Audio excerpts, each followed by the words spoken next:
Sri Lanka has been central in India's neighborhood first policy. Prime Minister is visiting Sri Lanka, and during the visit, several projects and agreements are being signed.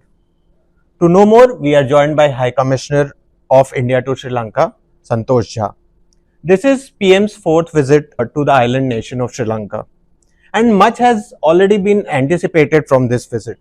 Could you tell us what are the major expectations? Well, this is part of our neighborhood first policy, as you mentioned, and naturally, visits must be more frequent, contacts should be regular. Uh, the president of this country, when he was elected, chose India as the first foreign destination, India, and now the prime minister has been invited as the first foreign leader under the new government. So naturally, this shows that there is a very strong relationship between the two countries, that there is a strong commitment to advancing it. We, of course, expect a number of outcomes. There will be agreements that are being prepared for signing, which may include areas like health. There will be on digitization, on defense, on energy. We make the formal announcements. We will have all the details. Sri Lanka has faced a difficult period during the last few years. And during this phase, India has lent support through a huge assistance of $4.5 billion dollars that has been unprecedented in size and scale, and also the swiftness with which it was delivered. However, India has been maintaining that investment should be the way forward and not credit lines. How do you see that materializing? And can we see anything in this regard in this visit? See, I don't think you should define it in this very straight-jacketed way. What we are saying is that the investment-based assistance or development is much more durable, much more sustainable. That the credit-based that Sri Lanka had, pursued in the last decade had led to the kind of economic difficulties that we saw happening in Sri Lanka. So our emphasis in all the big bilateral projects is to use the investment route rather than credit lines that we have done so. That does not mean that we would not be extending grant assistance to Sri Lanka, that all projects will be done only by investment. Where needed, we must be flexible. So we are looking at all possibilities.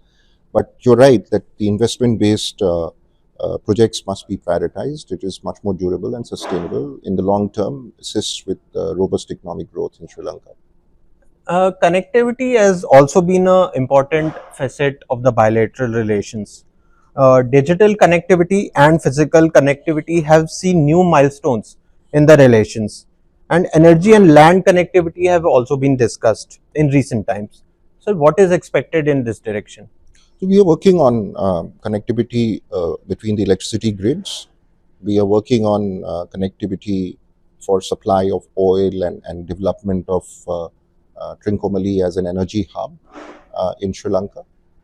We also are looking at other forms of connecting each other through on the energy front.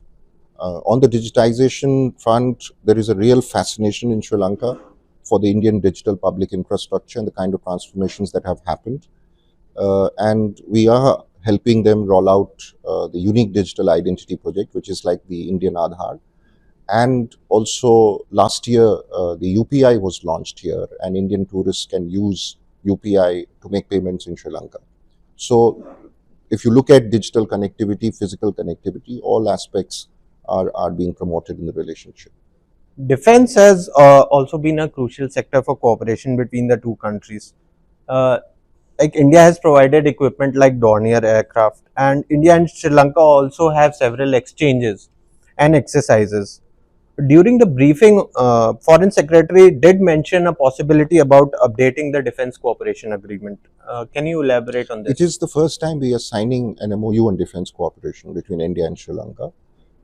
Basically, this consolidates the various possible areas of cooperation. You mentioned the supply of equipment could be one, but there could be opportunities for co-production. There could be also training and joint exercises. So various elements are being put together in a cooperative framework so that it becomes easier and much more well defined And this is not a new idea. It has been there for more than 2 to 3 years. We've been discussing about it, and finally it is coming to a conclusion.